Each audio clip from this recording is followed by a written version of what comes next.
We're keeping a very close watch on the live cameras beneath the surface. Let's go to CNN's Ed Lavandera. First, he's in New Orleans to tell our viewers what is happening right now. Ed?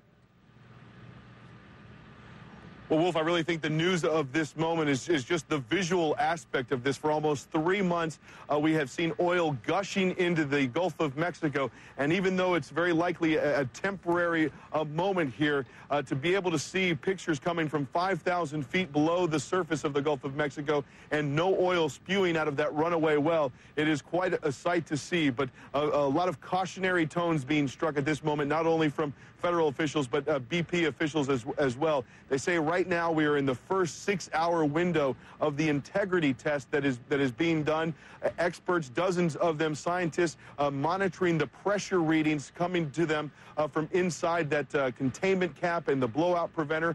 And these are crucial tests that will help them understand exactly what they're dealing with, and then in the coming days they will decide how to move forward and be able to decide whether or not this containment cap that they have worked over the last few days to put into place, whether or not that can work by itself, or if they will need to reopen valves, let more oil out, and begin the process of collecting it. Either way, they have been saying they feel confident that they've kind of turned a corner here because they feel that even if they have to reopen valves and start collecting oil, that they have the capacity in place to be able to collect all of it. So the significance of this moment, people starting to talk about this as the beginning of the end of this terrible oil disaster in the Gulf of Mexico. So you can imagine across this region, Wolf, people are watching this intently. Well, the story will definitely continue. Even under the best of circumstances, no more oil spews out. It's not going to take months. It's not going to take years. It may take decades to clean up this disaster, to clean up the disaster in the Gulf of Mexico. So that part of the story will continue. But as you point out, there's no guarantee that this test is going to lead to success. It's a very critical several hours now, Ed. Right now, so kind of give you a little bit of a time frame here. We're right about halfway through this first 6-hour window. The best way to kind of think about this, Wolf, is break up the next 48 hours into 6-hour blocks. And after each of those blocks, all of the experts will huddle back together, compare notes, and kind of see where they stand. So worst case scenario, this could be shut down after the first 6 hours if the pressure readings come back and the pressure readings are too low, which would tell them that there's a leak somewhere, and they want that oil coming at the top so they can better control it. But the longer they can sustain this, and this is really a question of how long this containment cap can sustain the current condition, which is essentially sealing off the well. The longer it goes, the better news this becomes. And as long as those pressure readings stay high, that will tell them that there are no other leaks elsewhere that are causing major problems. Stand by, Ed, because I want to bring in the Chief Operating Officer of BP right now, Doug Suttles. He's joining us live from Dauphin Island in Alabama. Mr. Suttles, thanks very much for coming in. How optimistic are you right now that we're at the beginning of the end of this nightmare? Well, Wolf, clearly it's encouraging for the first time in 86 days not to see oil gushing out of this well. But I think we all need to be very cautious until we've completed the test and seen the right results.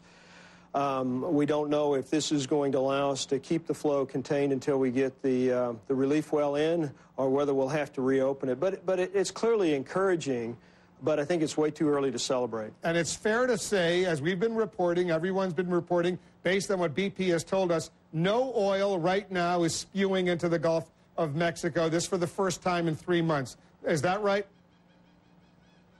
That's right, Wolf. That is correct. Did you anticipate that it would be shut down as quickly as it has? Because I was under the assumption that you would start closing valves here and there, and over a period of hours, assuming the pressure levels were good, they would shut down some more. But you basically closed all those valves at the same time. Is that right?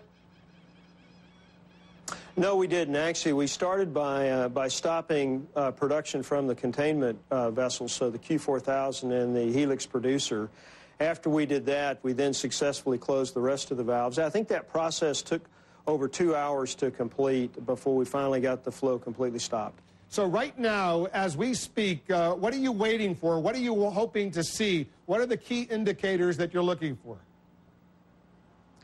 Well, what we want to see right now is that the pressure rises and gets high and stays high, because that's an indication not the only indication we need, but a good indication that we have integrity in this well and that the flow isn't escaping someplace else. We also will need to do other tests. We're doing a lot of measurements at the same time, and we'll rerun that seismic survey that we ran the other day to make sure that there's no flow escaping anyplace else. Do you have any preliminary readings on the pressure levels in these first 3 hours or so of this closure? I haven't seen, being here on Dauphin Island just now, I haven't actually seen the pressure data. I know it's being closely monitored by both our team and the government's team, and they're watching it, literally second by second, and then every 6 hours they'll formally review that data and determine if we should continue on for the next 6 hours. And as we speak right now, based on what you know, there are no leaks. Is that right? That's my understanding right now. We don't have any leaks. We don't have any oil coming out that we know of. And it's the beginning. We've got another, hopefully we'll continue it for the next 48 hours, which puts us well into Saturday afternoon. But, of course, it is good to see that there's not any new oil coming into the Gulf. But, Wolf, I got to stress, and, being out here on the Gulf Coast today, we're far from the finish line here. We've got a lot of work left to do, and we're going to be here for a long time. Walk us through the option. What happens, God forbid, if it doesn't work over the next 48 hours? What's plan B? Well, if we have to reestablish flow, what we'll do is start up the containment vessels we have. We have another one, the Enterprise, to bring back in. Between those three, we should be able to capture about 50,000 barrels a day if there's that much coming out.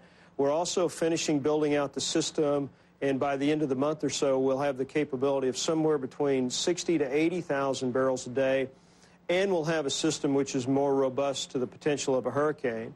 And obviously standing behind all of that is the relief wells, which is the ultimate solution to prevent this well from ever flowing again. When will those relief wells be completed? Well, the first relief well is doing very well. We're only about 4 feet away from the original well bore. We have about another 30 feet to drill before we run our last string of casing. And then after that, we have about another 100 feet to drill before we would actually do what we call the intercept, or drill into the old well and start the kill. If we had continued good weather and the operations go as planned, we could be starting that operation the last few days of this month. So, and that would be, assuming that worked, that would kill this well and there would be no more problem. Is that right? Well, that's right, Wolf. The relief well, the intent here is to actually stop the flow if we already haven't stopped it, and then fill this well up with cement, seal it off permanently so it can never flow. Now, I just want to stress that could happen late this month, or it could take into mid-August, depending on how complex that operation is. But that is what even if this cap is successful, we still have to do that, because until we do that, the well still would have the potential to flow. And we're showing many of the live camera images, pictures of what's going on. And the most encouraging thing that's going on right now is what we don't see. We don't see any oil coming out of this relief well, which obviously is the first time in 3 months we haven't seen that, which is excellent news. We hope it goes on. As far as the weather is concerned, it's calm, it's good right now. Do you have any long-range forecast? Because if there is a tropical storm or a hurricane, that changes the equation pretty significantly. Well, Wolf, it does. And of course, the farther we go into the summer, the greater the chance of a storm grows. If you look at history, it says about right now, about middle of July is when the probabilities start to grow. So we've done a tremendous amount of planning, both with the Coast Guard, with the states and the counties and the parishes, to prepare for that. That's why we're also building a containment system that actually allows us to stay on station longer and get back quicker than the current system, so that it would have the minimum amount of time where flow could be going into the sea. So a lot of work's gone on there. And I have to say, even if this cap is successful, that containment work will continue. That's important work to continue as a contingency, just in case something were to require us to reopen the well to flow. And BP is committed to staying to help clean up this mess as long as it takes. Is that right? You know, Wolf, we've shown that since the beginning. I think as of today, we spent about $3.7 billion. We still have 45,000 people out there working. We're going to be here as long as it takes. We're going to be here for a very long time. Well, let's hope and pray that this works. Doug Suttles is the COO, the Chief Operating Officer of BP. Good luck. Thanks, Wolf. All right, let's get some reaction.